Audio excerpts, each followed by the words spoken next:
Rusna. Halo guys, perkenalkan nama saya Indah Sari. Halo guys, perkenalkan nama saya Lila Handayani. Nah, adanya berdiri kami di sini yaitu kami ingin membuat tugas ujian akhir semester dengan mewawancarai seorang dosen mengenai Mandailing. Lengkap dengan adat istiadatnya, bahasa daerahnya, tarian-tarian tradisionalnya, musik dan lain-lain. Hai guys, selamat menyaksikan video kami.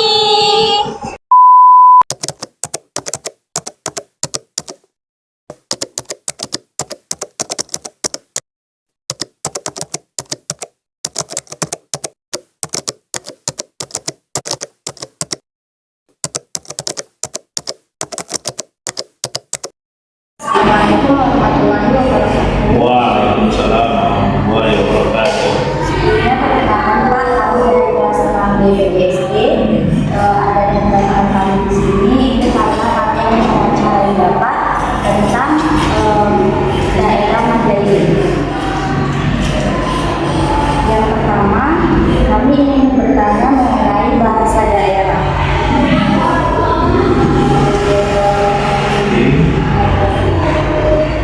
Kira-kira apa bahasa daerah yang digunakan di daerahnya Bapak dan bagaimana sejarah perkembangan dari daerah itu? Oke, jadi Mandailing ini banyak masyarakat Mandailing dari Tapanuli Selatan, di mana Tapanuli Selatan itu di bagian timurnya itu ada Gunung Dua sampai perbatasan Nangapayung, dan ada di bagian barat itu penyambungan Kota Nopan dan sampai Kerawang juga ada. Jadi bahasa Mandailing kalau di daerah timur yaitu perbatasan Gunung Dua Nangapayung itu bergabungnya bahasa antara Melayu dengan Mandailing, tapi lebih kuat ke bahasa Mandailing. Sedangkan di perbatasan Sumatera Barat itu bahasa Raung bisa 2 bahasa dan 3 bahasa yang dikuasai, itu ada bahasa Minang, bahasa Mandailing, dan ada bahasa Indonesia. Saya pernah mendengar kayak bahasa Angkola, itu termasuk Mandailing juga? Ya, Angkola itu bahasa Mandailing. Apa perbedaannya sama bahasa Mandailing yang biasa? Ya, kalau Angkola ini bahasanya lebih ya ibaratnya memang dia tidak ada campuran bahasa Indonesia, ya asli bahasa Mandailing kalau Angkola. Yang pertanyaan kedua, bagaimana bahasa daerah Mandailing ini digunakan dalam kehidupan sehari-hari dan apa peranannya dalam mempertahankan identitas budaya? Oke, jadi apa peranannya, yaitu kalau sudah kita berbahasa Mandailing, kita sudah sangat erat. Ibaratnya kita satu visi, satu misi, satu jiwa, ya namanya kalau dalam bahasa Mandailing kalau udah sesolkot, namanya sesolkot sama-sama gini udah sangat akrab kali. Walaupun Mandailing ini banyak marga, ada Nasution, Lubis, Kasibuan, Rambi, Daulay, Parinduri, Arahap. Jadi itu kayak kita suasana di kampung walaupun kita berada di luar dari kampung kita. Jadi sangat dekat, ya, dan tolong menolong itu luar biasa. Apalagi di sekolah, apalagi kalau nanti kita di perantauan, itu sangat terasa kali kekeluargaan kita. Itulah ciri khas kita sebagai orang Mandailing. Yang ketiga, apa tantangan yang dihadapi dalam melestarikan bahasa daerah Mandailing ini dan bagaimana cara mengatasinya? Oke, jadi memang kalau asli kita tinggal di kampung agak susah komunikasi ke bahasa Indonesia. Nah, tapi ya itulah tantangannya ya. Dan tapi kalau orang kita Mandailing ini kita belajar bahasa Indonesia, ya walaupun bahasa Indonesia bercampur-campur dengan bahasa Mandailing, ya. Kadang ya kayak apa kita kan memanggil teman, ipar kan gitu ya. Sini ipar, kadang orang kan bingung juga apa itu ipar. Padahal itu panggilan untuk ya sebaya-sebaya kita atau butet atau ucok. Itulah identik kita. Kalau udah bahasa itu keluar, dia tahu ini dari mana ini, dari Mandailing. Tapi kalau Toba itu, kalau teman sebaya itu panggil lain, ya kan? Itu Batak Toba. Nah, tapi kalau Batak Mandailing itu ipar. Kalau sudah ipar, itu udah kaum solver lah ya.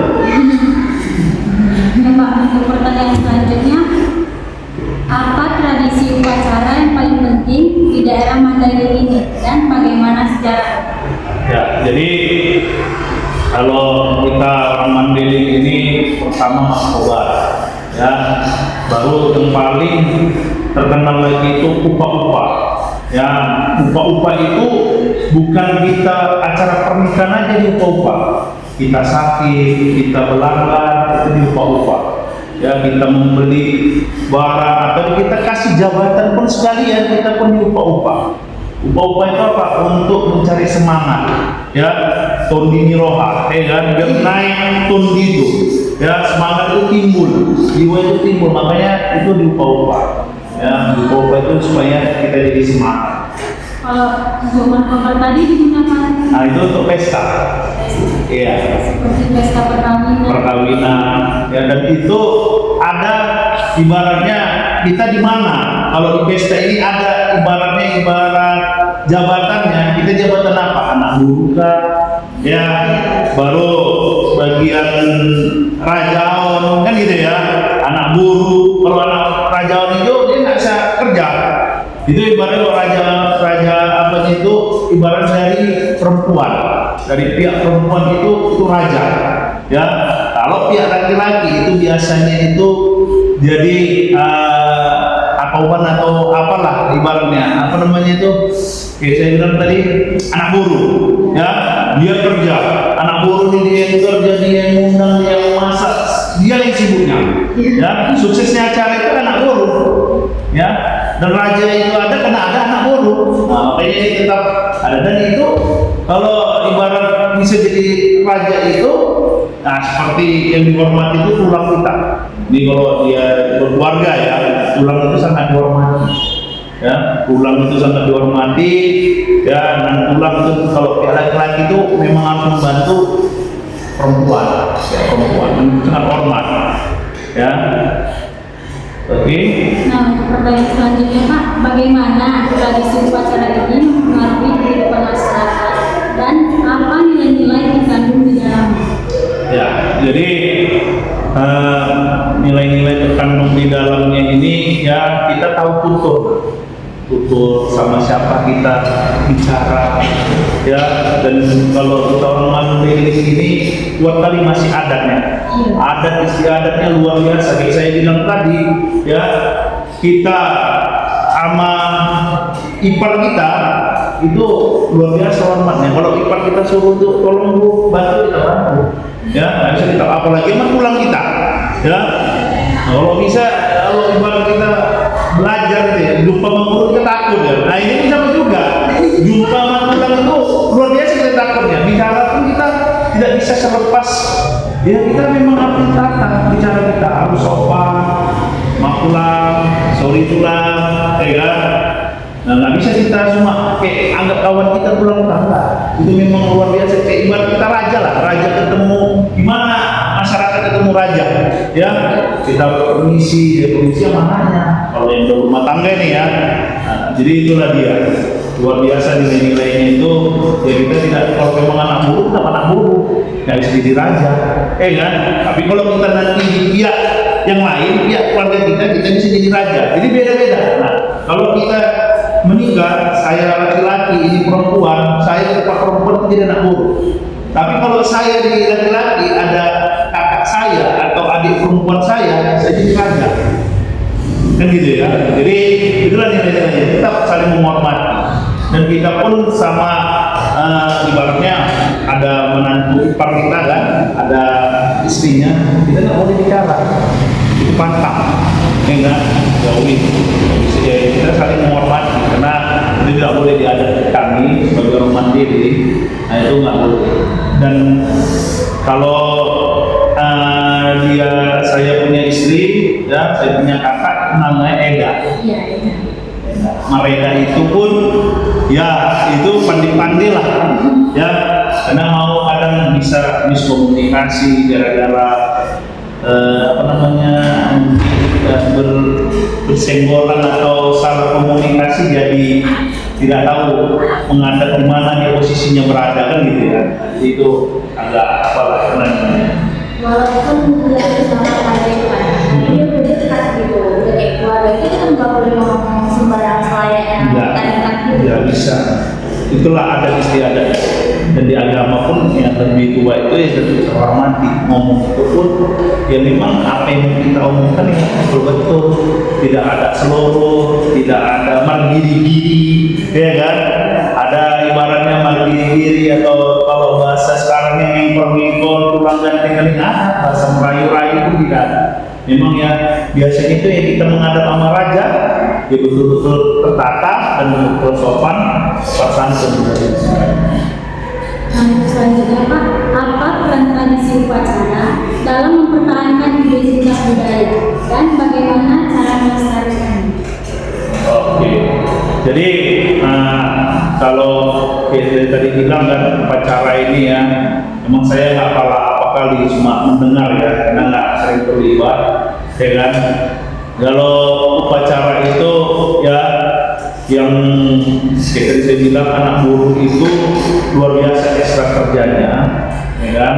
Baru yang muka-muka itu rajawan, semua yang dulu pihak perempuan dulu muka-muka gitu, baru pihak laki-laki dipanggil, dan itu arti panggil semua.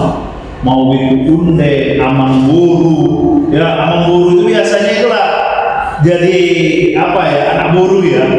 Nah, itu harus, itu ada kata ya. Yang pihak kalau kita pesta itu pihak perempuan dulu diutamakan, baru pihak laki-laki.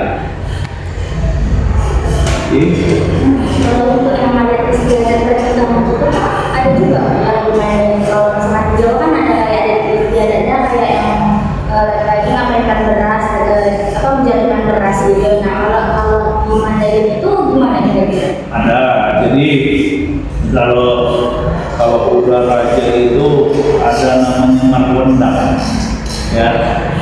Tapi sekarang banyak orang yang nggak ikuti marwendang itu karena biaya juga, biaya satu, waktu pun juga, ya. Sekarang udah mulai kenapa lagi di ya dunia makin canggih, teknologi makin canggih, dan waktu pun semakin sempit. Sekarang udah banyak ikutin nasional juga, mau di kampung ataupun di kota. Ya ada istiadat pernikahan itu, kalau dulu kan benar itu 27 malam, kan? Tapi kan nggak mungkin, nggak logika lagi di 27 malam, ya udah capek. Tapi itu dibuat jadi satu hari, semua tradisi itu diikuti, walaupun Margonda, ya Riri Mariri, itu hanya simpel aja. Riri Mariri, dan itu setiap pesta perempuan itu langsung di luar, di bawah, nggak boleh di situ. Walaupun nanti balikan lagi di situ, cuma mutar aja. Barang-barang apa namanya kan kita antar nih ya, antara sambil nikah. Di Mandailing tidak ada namanya undangan. Kayak Jawa kan undangan dulu ya. Kalau kita enggak, kita maresek namanya. Maresek ditanya cocok, kita langsung nikah, dan nikah langsung pesta adat. Ya itu apa yang bawa, misalnya tilam, bantal, dipasangin, itu dikumpulkan, ya, dikumpulkan satu apa, dan ditulis namanya, itu tulis namanya, si Raja ini, Satya Narjana, Aha, bawa, nah kan gitu kan. Nanti dikumpulkan setiap sore itu, walaupun di pesta adat, setiap sore itu dikumpulkan barang buku dan mutar dibalik lagi. Nah, itu lagi. Dan satu lagi kalau di kampung kami itu, nah yang buruhnya sudah pesta, ini dia tetangga payung dengan barumbon, memang beda-beda ya. Ada di tanam pohon pisang di depan rumahnya, itu menandakan dia pesta. Dan ada Bali juga ya untuk menandakan pestanya. Itu kalau dia raja itu bendera merah dengan hitam. Itu udah pesta Margonang lah itu, dan ada gajah-gajah gitu. Selanjutnya Pak, apa tradisi upacara yang paling penting di daerah dan bagaimana menjalannya? Apa? Upacara yang paling penting. Upacara, ya.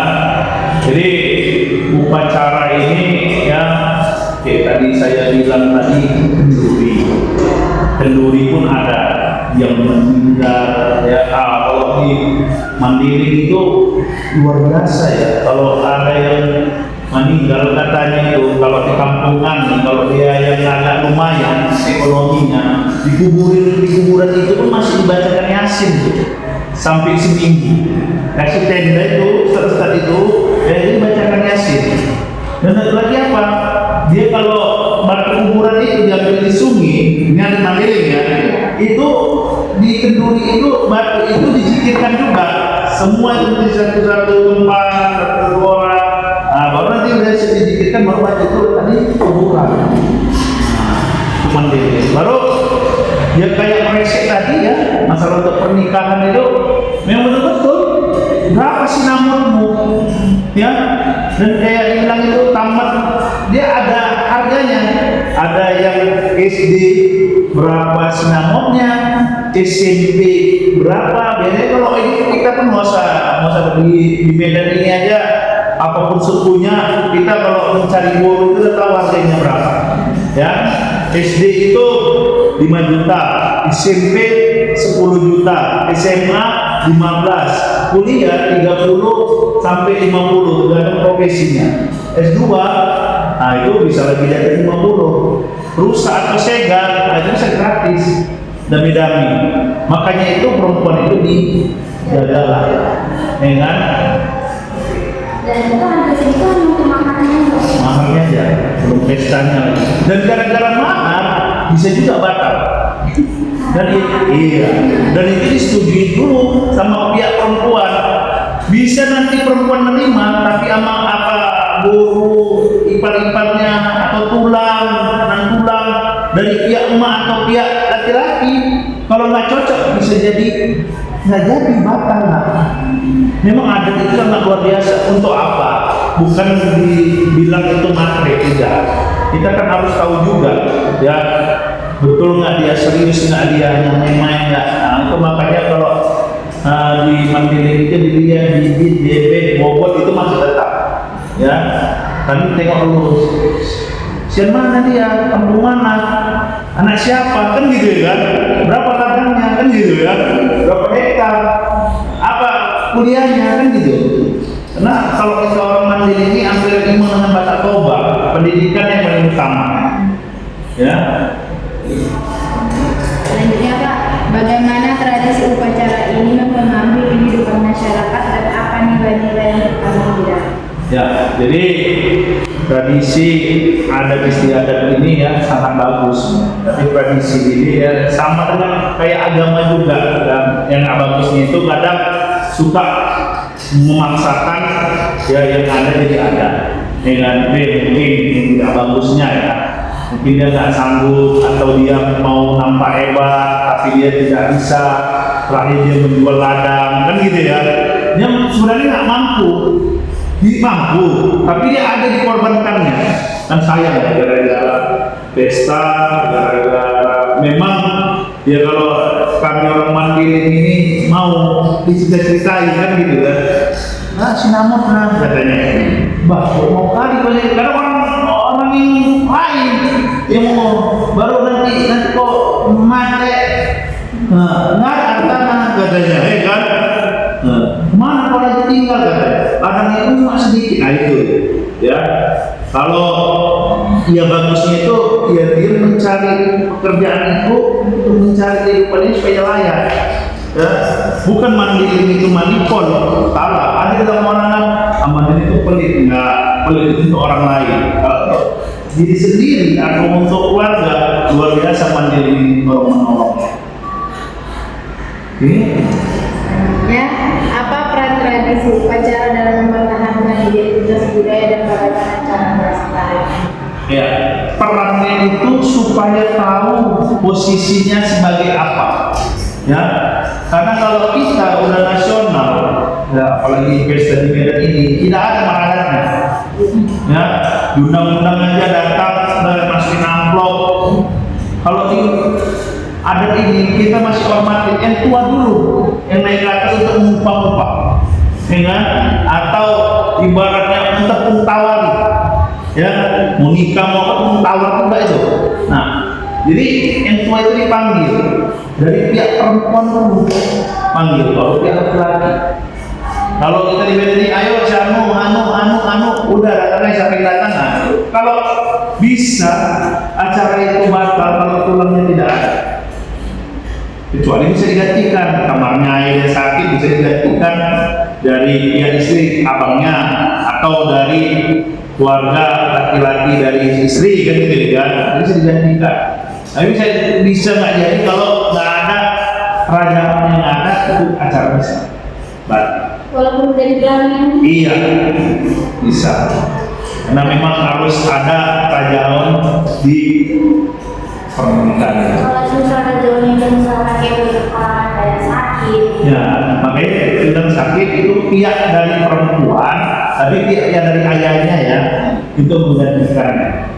Apalagi meninggal, tiba-tiba meninggal, itu bisa juga dari adiknya laki-laki atau abangnya laki-laki, sama Pak, kayak kita menikahkan. Dari pihak istrinya, orang tuanya meninggal, kan bisa pamannya kan. Nah, itu juga dia harus duduk di pelaminan itu, nggak boleh itu orang tuanya itu sendiri. Emaknya itu nggak boleh, nggak pernah saya tanya orang Mandailing misalnya meninggal, pihak perempuan ayahnya, emaknya itu sendiri duduk di situ, enggak ya? Wajib ada penggantinya. Itulah dia. Untuk pertanyaan selanjutnya Pak, apa jenis musik dan tarian tradisional yang paling populer di daerah Mandailing dan kira-kira bagaimana sejarahnya itu? Oke. Kalau sejarahnya ini saya kurang mendalami ya. Kalau Margondang itu memang supaya ya pesta ini kan supaya orang tahu. Apalagi ini kan suatu kebahagiaan ibaratnya untuk pengumuman lah orang lain supaya jangan ada fitnah ya. Kok nggak ada pesta, kok tidak nikah, kok tidak ada. Padahal bisa juga kita nikah di KUA pun bisa nikah, kan gitu ya kan? Di rumah, di masjid pun bisa nikah. Tapi pesta ini, adat ini untuk orang supaya tahu, mengabari satu kampung itu dan dari mulut ke mulut bahwasanya ini memang udah nikah, ya, supaya terhindar dari fitnah-fitnah dan cakapan-cakapan orang. Itulah gunanya pesta adat. Ya, kalau kita nikah di masjid ya sah-sah, halal-halal. Tapi orang kan nanti jadi timbul fitnah. Ada yang bilang nanti udah hamil di luar, kan gitu ya kan? Padahal yang saya bilang tadi itu yang dampak nggak bagusnya tadi, gara-gara pesta dia mau menjuali, mengutang. Tapi ada bagusnya pesta supaya orang tahu, oh sini udah menikah lo, ya kan? Pulangnya ini lo yang dinikahinya, anak si anu lo, katanya. Ya maksudnya di Medan aja di kota aja harus dipestakan kok nih, ya kan? Tapi kayak mana? Kalau nggak ada duit kayak mana mau kita pestakan? Kita kurang mampu. Ya kan di KUA atau di masjid kan gitu. Nah tapi itulah dia. Selanjutnya, bagaimana musik dan tarian tradisional Mandailing ini mempengaruhi kehidupan masyarakat dan apa nilai-nilai yang terkandung di dalamnya? Oke ya, jadi tokoh itu ya untuk menghormati ya kan, menghormati sudah datang kita menortor gitu kan, pulangnya datang itu untuk menghormati gitu sebenarnya. Ibaratnya kalau beraya terima kasih, ya kan, motor ya. Oleh banyak orang, ya. Baru dia ceritakan masa si kecilnya si Anu dibosakan, ya kan? Sampai dia besar di kuliah, sampai dia mendapat kerja, itulah. Jadi nyanyinya itu nyanyi masa kecil dia sampai dia sukses dan sampai dia menikah. Nah, onang-onang itu, ya kan? Pernah nggak dengar ini itu? Horas, udah selesai itu tentang Horas. Nah, Jadi itu nyanyi kayak tentang kehidupan nyata. tentang kehidupan nyata dia, iya dari kecil sampai dia sukses. Dan yang perempuannya dari perempuan dan laki-laki pun diceritakan masa kecilnya. Itulah orang-orang ya, baru dari Maria itu supaya tinggi, supaya sukses dia. Jangan lagi dari kampung itu. Walaupun nanti balik lagi ke kampung itu, kan gitu. Supaya apa dia dulu bukan diusir kena kejam, tidak. Supaya dia bertanggung jawab dan dia tahu mana beli garam, beli gula, bayar listrik, bayar air. Kan dia nikah kan bertanggung jawab sama keluarganya. Jangan lagi disusahin orang tua. Nah, itu aja.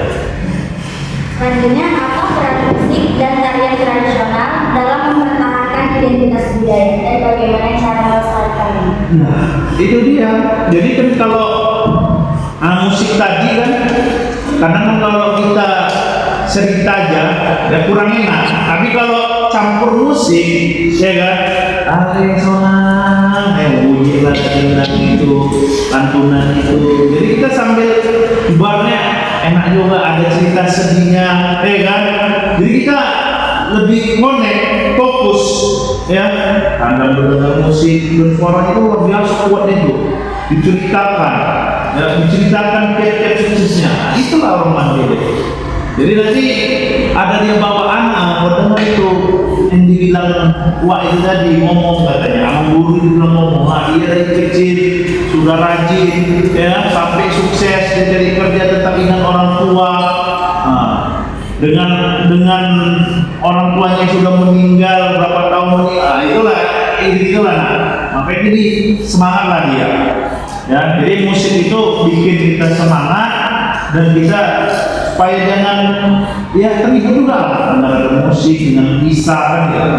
Tapi memang ya, dari musik itu kan cuma ada kisahnya, ya, bukan lagu-lagu Indonesia aja ada kisahnya ya kan? Semua lagu ada kisahnya itu ya, apalagi keren sketch ini kan. Nah itu kan ada kisahnya. Sama juga musik adat ini kan ada kisahnya, cerita kisah. Jadi jangan dilupakan, ya, musik ini supaya orang ingat aja ya. Tadi nyanyinya itu ini ya, ada kisahnya yang dampak positif untuk kita nanti bisa implementasikan dan kita ingat. Berarti kata-kata dari kalimat-kalimat dari lagu itu memang dipilih sendiri gitu?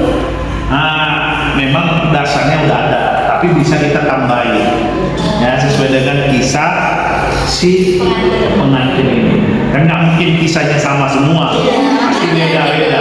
Tapi ya garis-garis besarnya itu pasti sejarah yang punya pesta. Untuk selanjutnya Pak, pertanyaan tentang nilai-nilai lokal budaya. Apa nilai-nilai lokal yang paling penting di daerah Mandailing ini dan bagaimana sejarah? Ya, kita bilang kalau apa itu saya kurang, kalau sejarah kurang lah ya. Tapi kalau nilai-nilai itu ya kayak tadi ya, ada kegiatan-kegiatan itu ibaratnya kayak gotong royong lah kalau bahasanya itu ya, gotong royong atau berkumpul ya, itulah kenduri tadi. Mau buat pesta aja itu harus satu kampung itu harus dilibatkan, tak boleh nggak dilibatkan ya. Mau dia itu pesta kebahagiaan sampai meninggal harus dilibatkan ya. Marobas namanya, mau marobas kebahagiaan ya kan, mau kematian, itu dia kalau pesta itu ya yang masak itu satu kampung itu membantu Mengambil kayu bakar aja. kayu, beras aja bisa dari rumah ke rumah itu. Apa ini berasku ini ya, ini sayur, itu dia. Mau meninggal pun itu juga, masang tenda, ya mulai dari masang tenda sampai penutupan. Sampai meninggal pun dari meninggal sampai fardu kifayah sampai dikuburkan itu terlibat. Bukan keluarga aja, sampai tetangga semua pun saling terlibat kalau di Mandailing. Makanya Mandailing itu kita siapa guarmu? Margana langsung tahu tuh, kan? Nah itu apa? Itulah hebatnya adat istiadat Mandailing ini. Ya, dia bilang supaya orang tahu ada pesta, ada yang meninggal, tahu kejadian apa di kampung itu pasti tahu, karena komunikasi itu ya kumpul itu ibaratnya kenduri itu kumpulnya luar biasa. Yang sakit pun jadi wajib ikut, walaupun dia duduk-duduk aja ya kan, penting dia ikut pesta itu ya, sampai nanti ngupas bawang, ngapain cabai, ngapain kelapa, ikut semua tuh dari famili maupun maupun tetangga.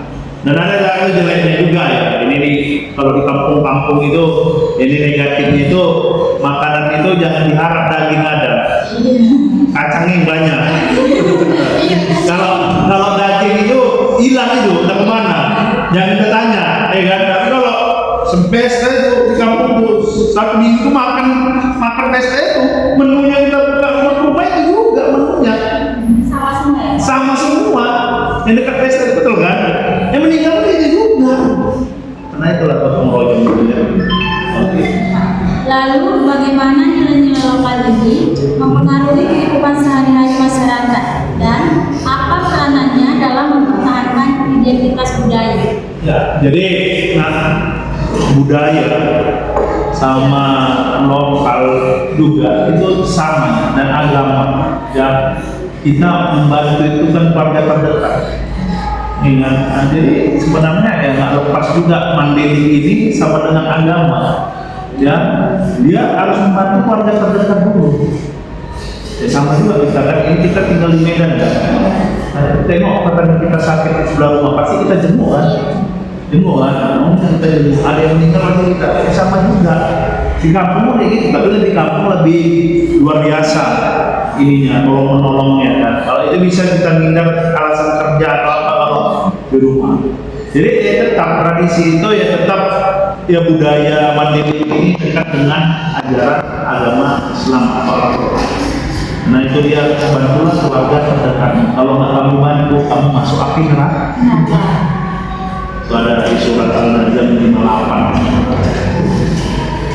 Apa saja tantangan yang dihadapi dalam melestarikan nilai-nilai lokal ini dan bagaimana cara mengatasinya?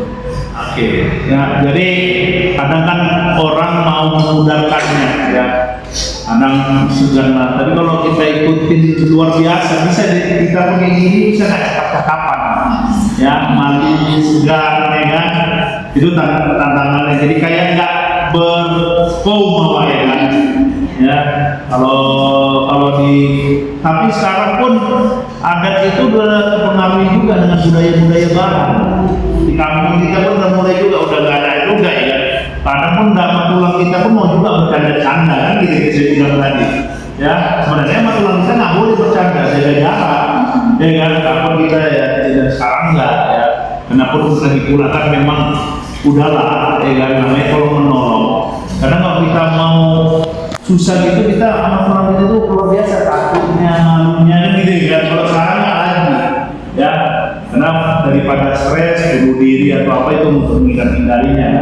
Jadi sekarang nggak ada lagi. Nah ya udah ya, kalau masih bisa sesuai dengan etika kita jalan, kalau enggak nah kan gitu ya. Jadi memang kita etika dan jaga juga sih ya. Selanjutnya Pak, apa upaya yang telah dilakukan untuk melestarikan budaya daerah Mandailing, bagaimana hasilnya? Oke, ya kalau saya gimana supaya membudayakannya, ya kita harus kita kasih tahu ke generasi kita yang berikutnya. Contohnya nanti kalian punya adik, ini kan udah tahu tentang adat istiadat Mandailing. Yang baik itu ya ngomong sama orang tua itu gimana, ya kan? Nah, gimana statusmu sebagai apa, anak buta atau raja kan gitu ya kan? Jangan pula anak murus jadi raja, ya kan? Iya. Ada gitu, kita datang ke pihak perempuan, kita duduk aja gitu, ya. Kita ingat ini banyak loh anak-anak sekarang. Ibaratnya nanti kita sepesta nih, bikin lagi tempat mertua, ya, apalagi perempuan, karena malas cuci piring. Itu pantang tuh di mandi itu pantang, wajib itu. Dan itu ya kalau kita bukan saya sok mau diladeni, ya, itu wajib kasih makan, malah enakan katanya kan, kasih makan. Jadi kita harus lestarikan, ya. Apa kodratnya sebagai perempuan itu mandiri pun ada, apa kodratnya sebagai laki-laki itu pun ada, kan gitu ya kan. Jadi kita harus kasih tahu kepada generasi kita, apalagi kita tahu ada meradat katanya, ini kasih tahu di mana posisi kita. Sekarang banyak dia perempuan tidur aja malas dia, dengan masak pun malas, ya. Itu nggak boleh. Kalau orang mandiri itu bikin nomor, kita masak air, masak nasi itu harus tahu. Dan saya aja laki-laki masih mau saya piring, ya, menyapu. Dan itu untuk kita juga, urusan kita, ya kan? Gimana nanti kalau kita nanti menikah malas budaya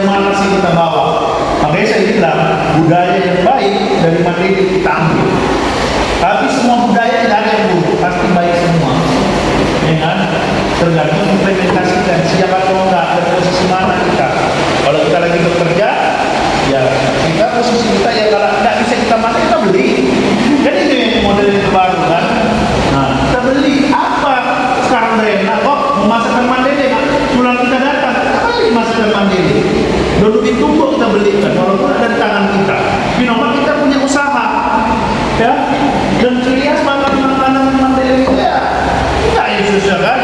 Dan lebih tumbuk, teri, anyam, ya, baru sambal belacan, sambal tutut, gitu, terong bombong, pakat, enggak adanya garam buah, kecap asin, ya kecap asin, ya, bawang merah, bawang putih diri dari yang wah mana itu, ya. Jadi itu dia, ya, kalau bisa yang dari kecil itu ya kita ingatin lah sambil cerita ya semuanya. Oke. Apa peran masyarakat dalam melestarikan budaya daerah ini dan bagaimana cara meningkatkan kesadaran masyarakat tentang pentingnya pelestarian? Peran masyarakat dalam melestarikan budaya daerah dan bagaimana cara meningkatkan kesadaran masyarakat tentang pentingnya pelestarian? Jadi, gimana budaya ini ya? Tapi kalau saya rasa identitas itu kan kayak pesta tadi ya, bajunya kan nampak, karena baju Mandeli merah, ada terang ini, maknya ya. Baru kan tetapnya kita kalau orang Mandeli biasanya pakai baju adat Mandeli, tetap kita lestarikan ya. Baru dengan makan lidah kita ini ya akan bisa ngomong ini asinnya ya. Makanya lidah orang Mandeli ini kalau nggak ada acong katanya kan dijilatnya itu ya. Kita makan bisa, saya kemana saja wajib pakai garam makan. Pergi ke Jawa pun saya bilang mas tak perlu garam mas, karena lidahnya belum tentu lidah kita sama orang Jawa ya. Nah itulah dia, pasti itu yang akan bisa dirubah tapi nanti lah 13 tahun 6 bulan tinggal penyesuaian aja. Tapi kalau kita dari Medan ini ke sana dan logat kita langsung mampak, ciri khas suaranya beda sama orang Jawa, intonasinya berbeda, ciri khas kita. Dan makanan itu tidak akan bisa di Jawa itu bukan bertumbuh beda ya. Jadi di Jawa itu blender bertumbuh ada blender. Kalau itu bertumbuh memang ditumbuk. Sambal tuk-tuk itu orang tuh nggak tahu. Pakat itu pahit rasanya, tapi kalau sama kita pakat itu paling manis. Pete jengkol itu paling enak. Ikan teri itu paling enak. Sambal belacan itu paling enak walaupun bau ya kan. Kalau kita bau itu makin enak, kan gitu kan. Tapi kalau di Mandeli ini selain asin, identik dengan pedas juga. Pedas. Nah itu pedas ya. Pedasnya itu dia nggak mau cabai merah kalau di Mandeli. Dia ciri khas itu cabai rawit. Nah itulah dia. Berarti ya nggak ditaruh gula. Enggak.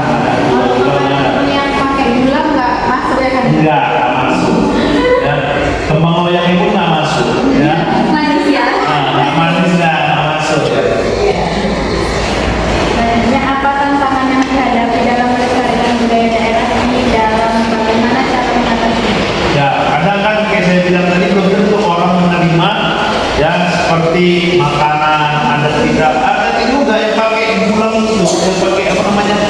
Nggak sanggup juga kadang berat katanya kan. Kadang capek menonton. Kita ini kayak itu nggak bisa senyum, nggak boleh senyum. Kita itu datar. Kenapa gitu Pak? Ya gitu adatnya. Nah, saya pernah senyum gitu kan, nggak boleh semuanya. Ya biasa-biasa aja. Dan sekarang yang pikir kan kacamata lagi kan? Nah, kacamata hitam. Iya. Ya, itu belum tentu. Ya makanya ya tapi namanya ada itu ya harus kan gitu. Ya kayak tadi saya kayak makan tadi yang Jawa kesini aja pertama kok nggak masuk kan, tapi lama-lama kan ya penyesuaian. Itulah. Yang terakhir Pak, ada nggak kira-kira di dalam Mandeli ini larangan-larangannya? Kayak misalnya ada, pernah saya dengar katanya nggak boleh nikah sama semarga,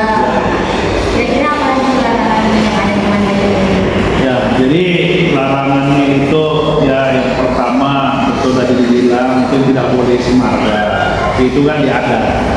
Kalau di luar beradat, di agama itu boleh, tapi tidak satu darah.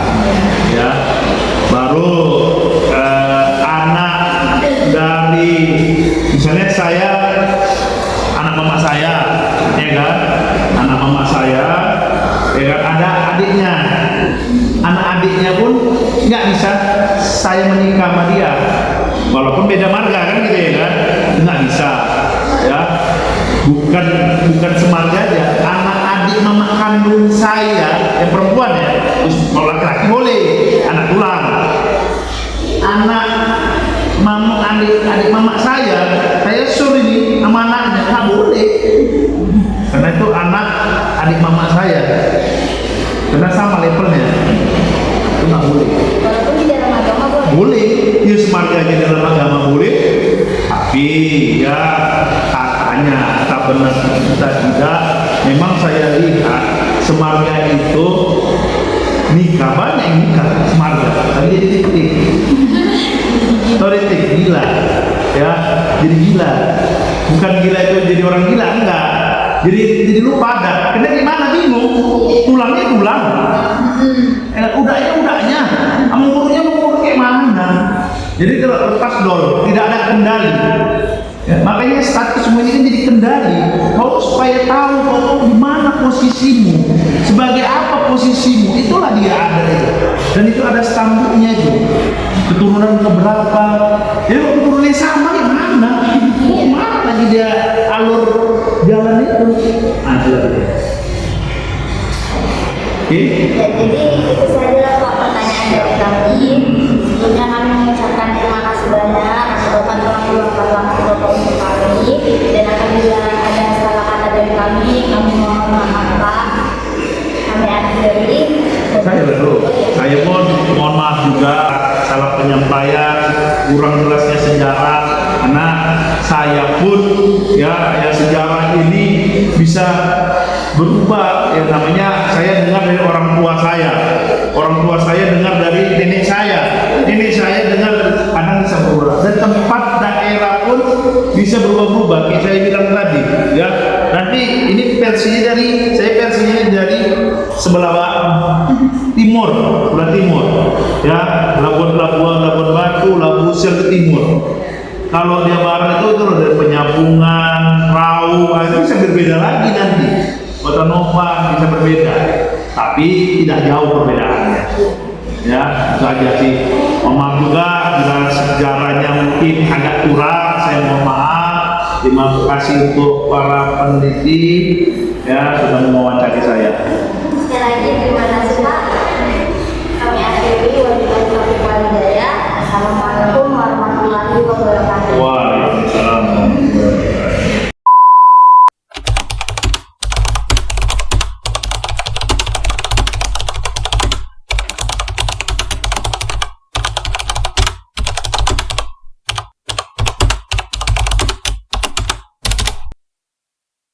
Nah, menurut kalian, bagaimana sih makna wawancara dalam pelestarian budaya daerah?